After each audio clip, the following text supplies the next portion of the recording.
This is Beyond with Heather Tesch, where we examine near-death experiences and life itself, hopefully making this life a little better. Welcome back. Thank you everyone for joining us. Once again, my guest is Bill Letson. Bill, thank you again for joining us. Thank you, Heather. My pleasure. Great to have you here. For those of you that are listening, this is part 2. If you haven't listened to part 1, do that first. And we've been talking with Bill about a lot of things, and we've got a lot more to talk about. But I want to quickly return to when you were flying through the stars. Did you get a sense that you were flying through the universe around us, or was this a different place or a different dimension? When we hear stars, we think that we've launched ourselves off the planet and we're off somewhere. But what it felt like was it's a different dimension. It was a different frequency, a different vibration, a higher vibration. And that's what it felt like. That is all around us. The universe is conscious, loving, eternal beings. And the beings that were with you, the shorter ones, did you feel like they were kind of a support crew for you? Yes, I did. And or cheerleaders? Pardon me? Or cheerleaders? Yeah. I think throughout history we have names for them because they're right at the edge of, the physical world and the non-physical world, the divine world, and they're kind of like caretakers. And let's see. There's caretakers, and there's stage managers. And there's stage hands, and they're like stage hands. They're doing the down and dirty work on the ground. And I think throughout history, our ancestors weren't a bunch of goofballs. We've called them leprechauns and elves and gnomes and trolls and all kinds of names. Do you think you lose people when you say that because it's so out of people's comfort zones? Yeah, we've like I said, we've got these stories. We've got these science, religion, and history. We've got these stories, and they're all backed up with these institutions and these experts and these degrees. And the world is really incredibly fun, and our ancestors knew it. And there's a reason for it. It's a reason why we're so disconnected, and especially the millennials, they're so unhappy. It's like they can't break through it. And so there's this thing called the precession of the equinox. I don't know if you've heard of this. No. All the ancient cultures talk about it, the Egyptians and the Mayans, but it's a 24,000 year cycle where the earth goes through a golden age, and it goes through a silver age, a bronze age, and an iron age. And it bottomed out at 2012. And we just started the cycle of going back up. And so the light is coming on in the world, and people like you, Heather, are, bringing that light forward, and people are, moving towards that for answers to wake up their own consciousness. And, it's going to take centuries, dozens of centuries before it's back into a golden age. But it really did start. 2012 wasn't the end of the world. It was the beginning of a new type of human who can understand what they really are, what we all really are. So we're in an exciting time right now. It's incredibly exciting. It's so cool. I started talking about this 7 years ago. Was the first time I there's a couple of hundred people told my story, which was, I thought, well, this is crazy. I'm going to get locked up. And, there were some videos that went out, and there were hundreds of views and sometimes thousands of views. And just in the last couple of months, there's videos out there. I have millions of views and 10,000 comments.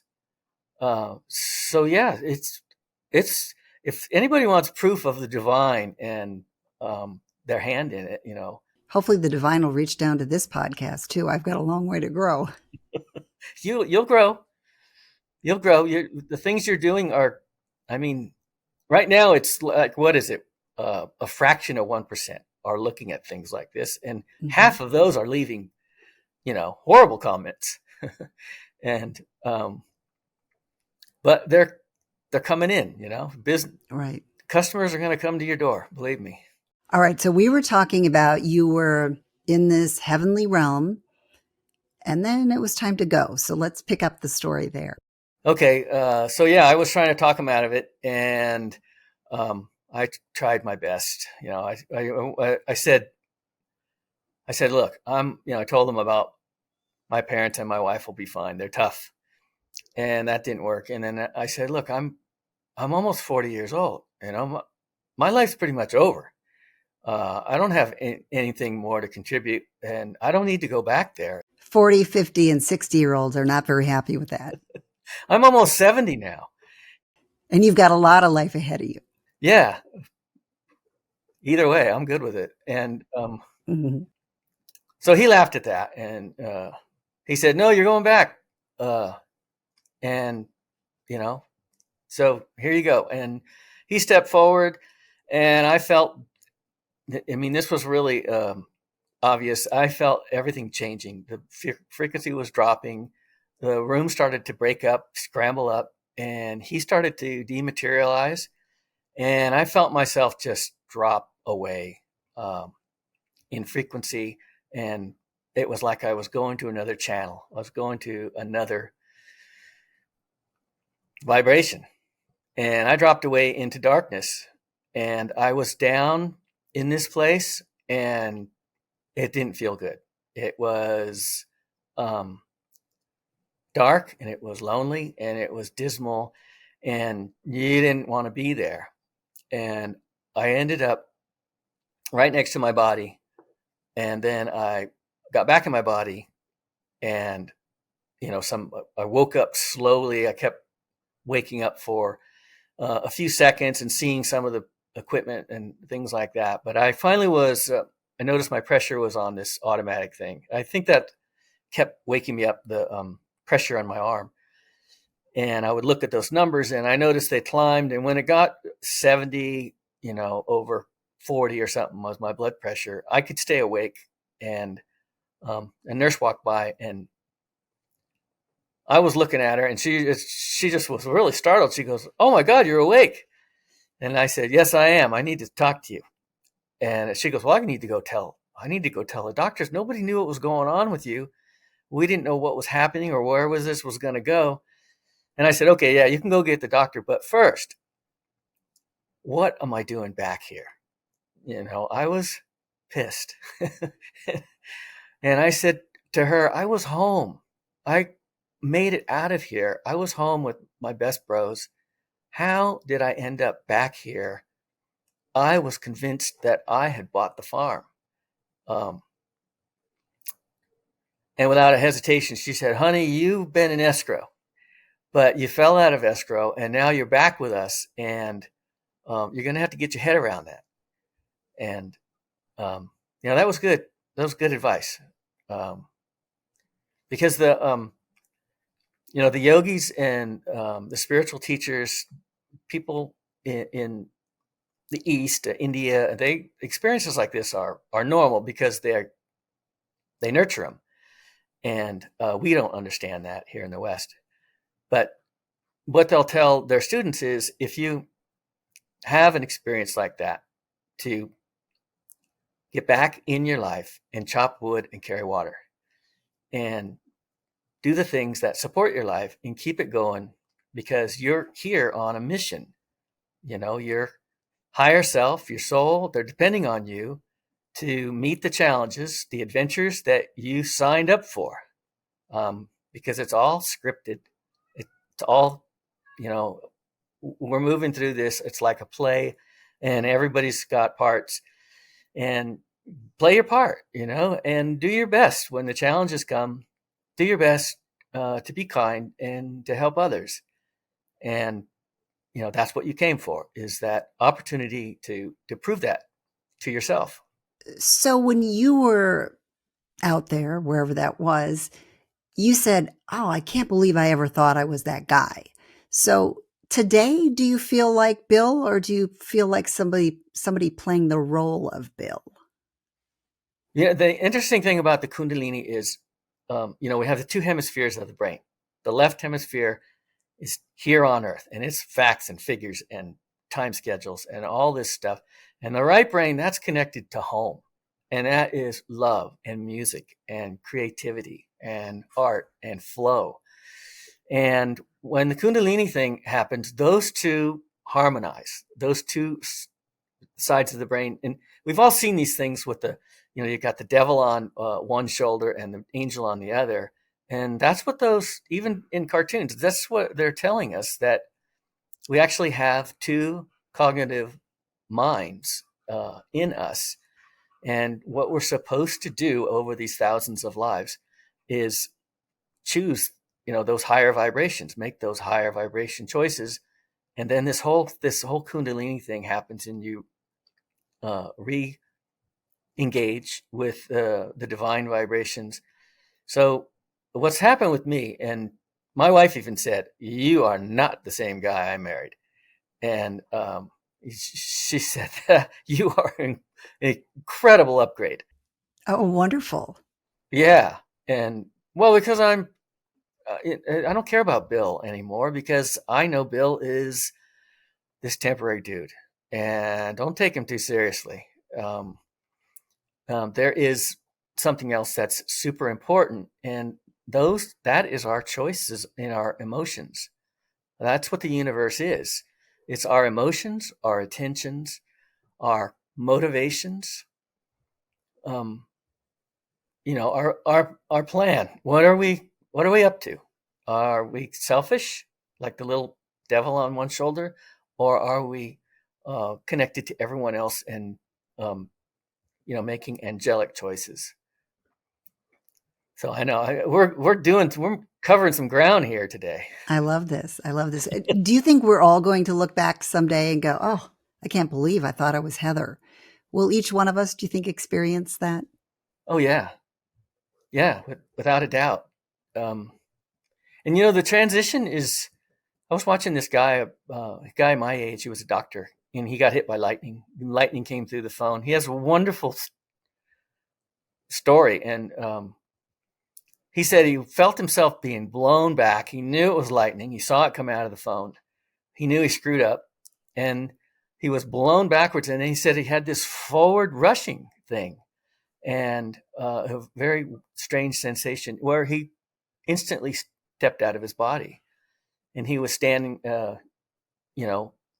His body flew behind him like 30 feet, and all these people came running towards him, and he goes, "Hey, hey, I'm okay." And they all ran around him, and he goes, "What's going on?" And he turns around and walks over, and he goes, "Oh shoot, I'm dead." He looks at his body, and he's absolutely genuine. This, I can't think of his name, but he's a doctor back east. But yeah, we all do, and it's kind of the separation part is, you'll be very amused. You also said something that was really interesting that I hadn't heard before. And you said that the scene around you sort of evaporated and start to break apart. That must have really altered your sense of reality. Yeah, yeah. It's all dimensions. I watched this guy, Billy Carson. He's connecting all this ancient wisdom, um, and he was talking about all these dimensions that are stacked on top of each other. And he's right. I peeled through three of them, and this that kind of rough dimension, that's right next to where we are here in the physical. And I think when we do finally leave our bodies, we have to navigate that. That's what the Egyptian Book of the Dead is all about, telling us how to not choose fear, to understand who we really are, and you'll see a lot of strange things, and to not be fearful, and to walk through the valley of the shadow of death with no fear. and follow the light home.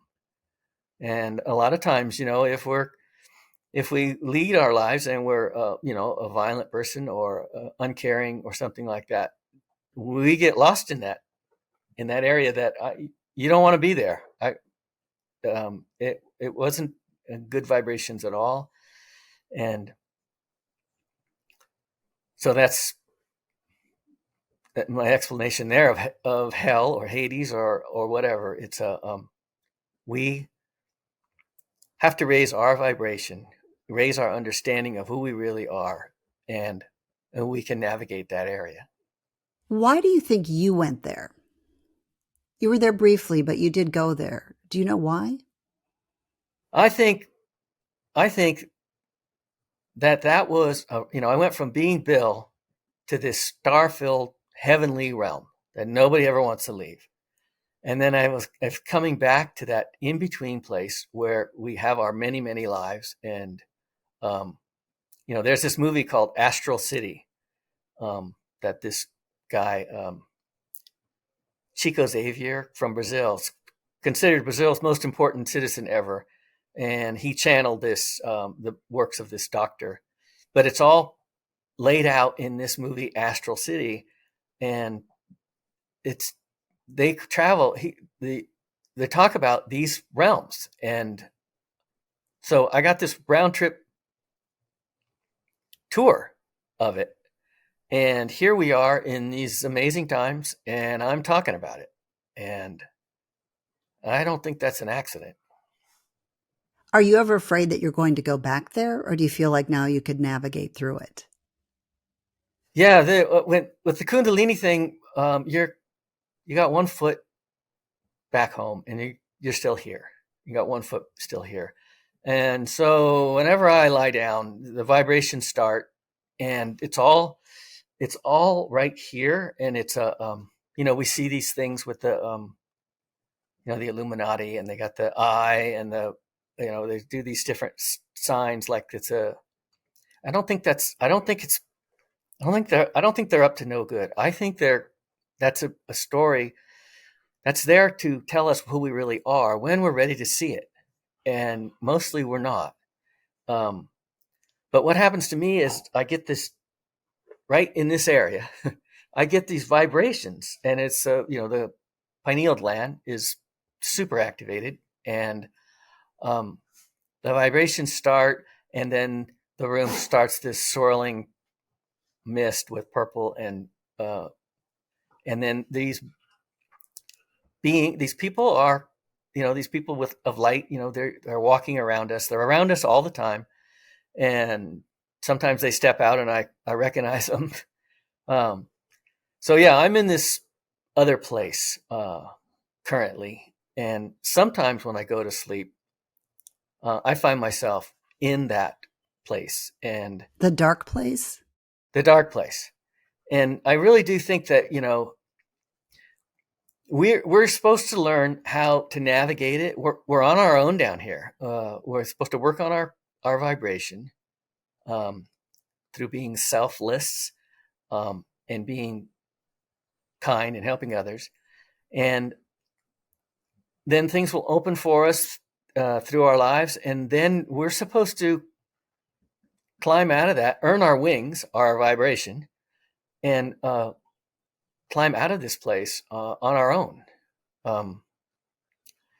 So yeah, I move through that area several times a week, and sometimes somebody will,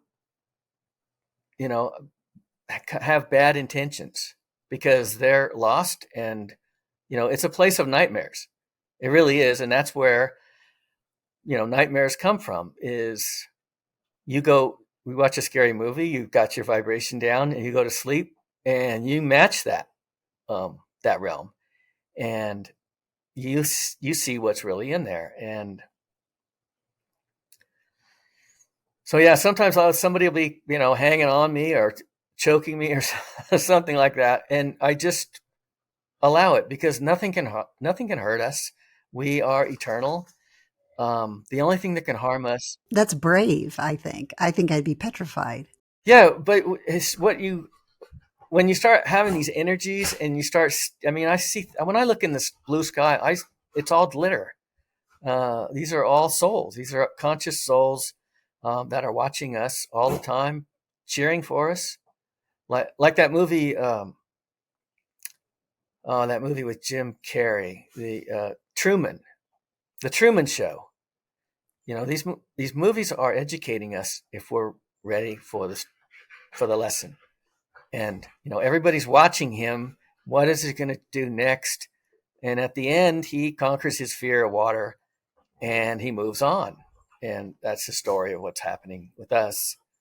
You know, we understand that whatever we see, and you know, you see these aliens in the Star Trek movies and Star Wars, and the things. It's a whole realm of possible appearance, and that's real.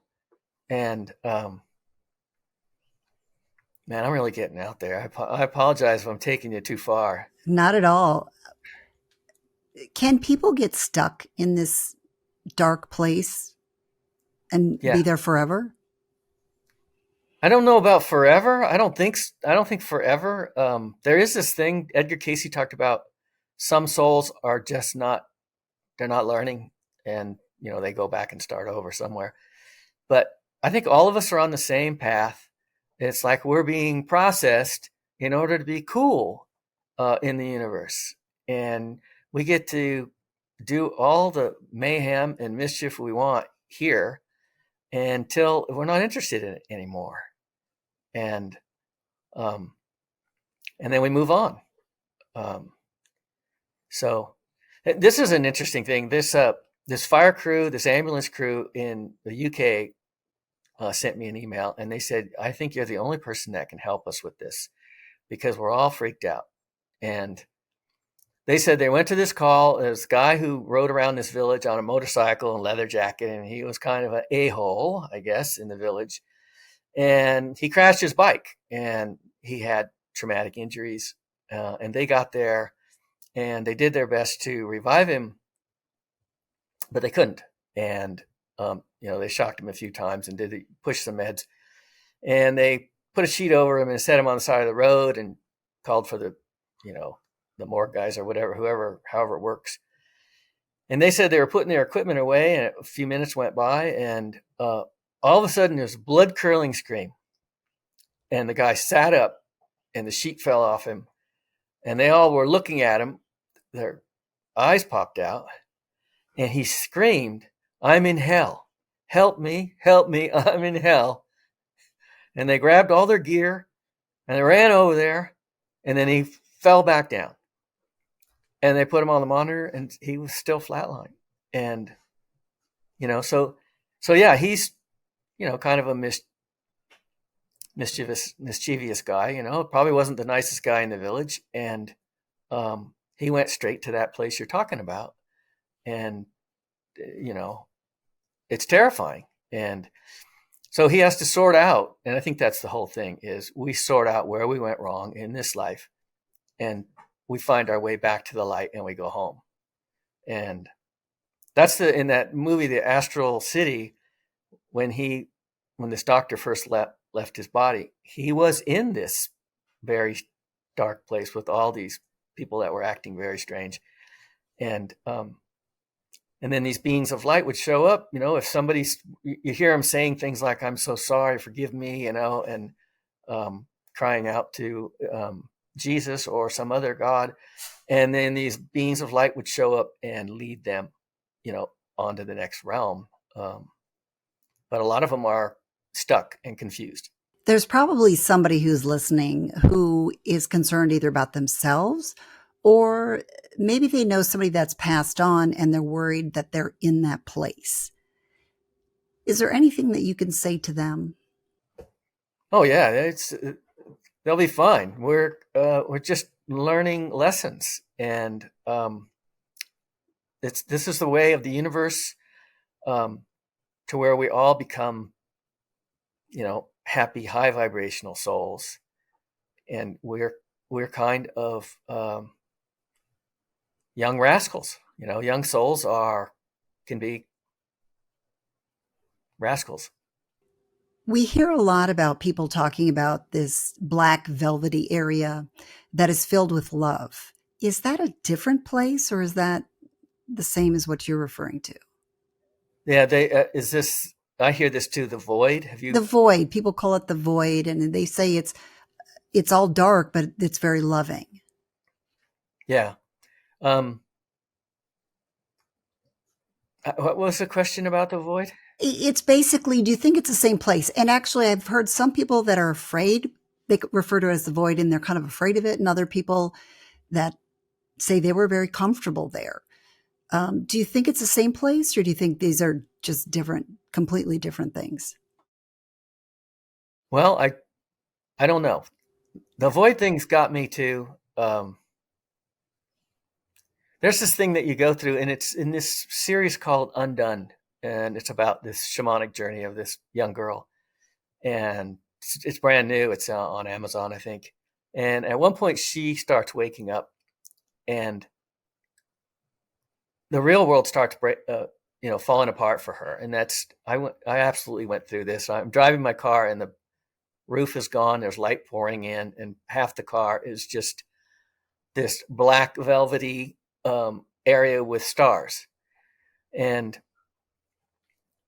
so in that thing with her, she breaks through her life. Her life falls apart like a bunch of mirrors. They all break and fall apart, and she's floating in this void.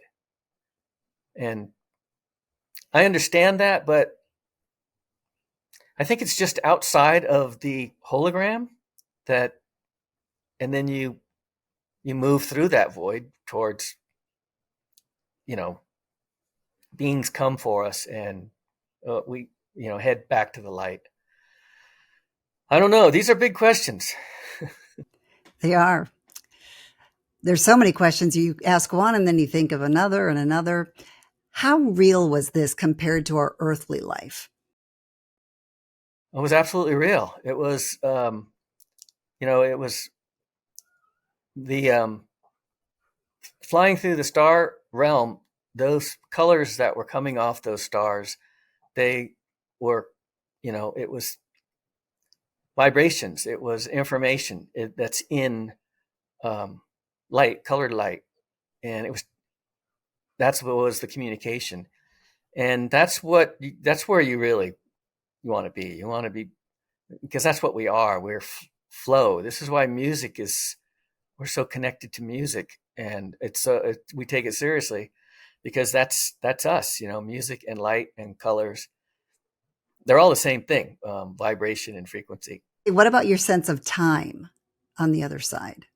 Yes, time doesn't exist.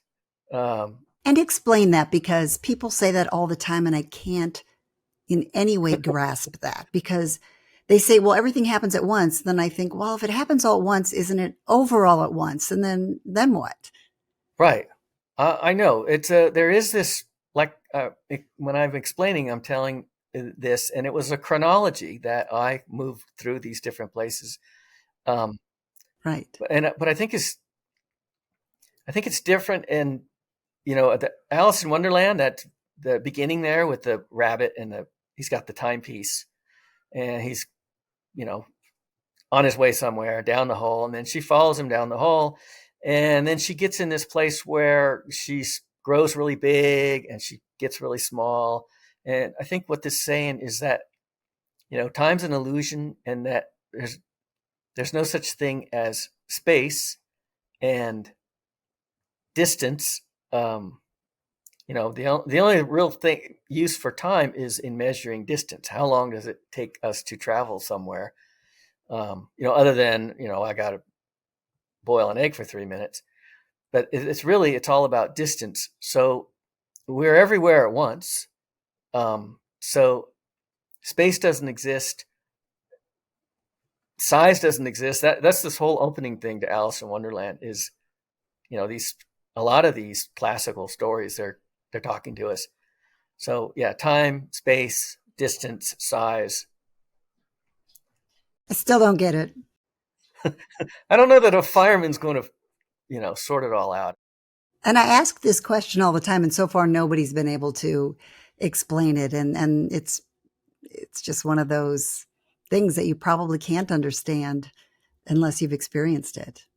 Yeah. I think that one thing that's really important is that the universe is concerned with emotions. In fact, it's all driven by emotions.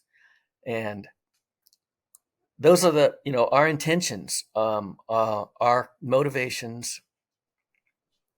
What's our intent? That's what, everything that we do, it's obvious on the other side. Oh, he's doing this for a selfish reason, or he's doing this to make himself look better, or something like that. And when your intentions are those highest vibrations of, patience and love and compassion and helping others, this is when you're starting to knock on the door to go home. This is what I'm convinced of. And I want to talk more about this. Are you okay, Bill, if we take this into part 3? Sure. All right, we'll be right back with part 3. Thanks for joining me on Beyond with Heather Tesch. Please add comments and questions you'd like future guests to answer. Also, if you liked what you heard, please hit the thumbs up button and subscribe. That'll help keep this podcast going. You can also go to Beyond with Heather Tesch to look for more episodes.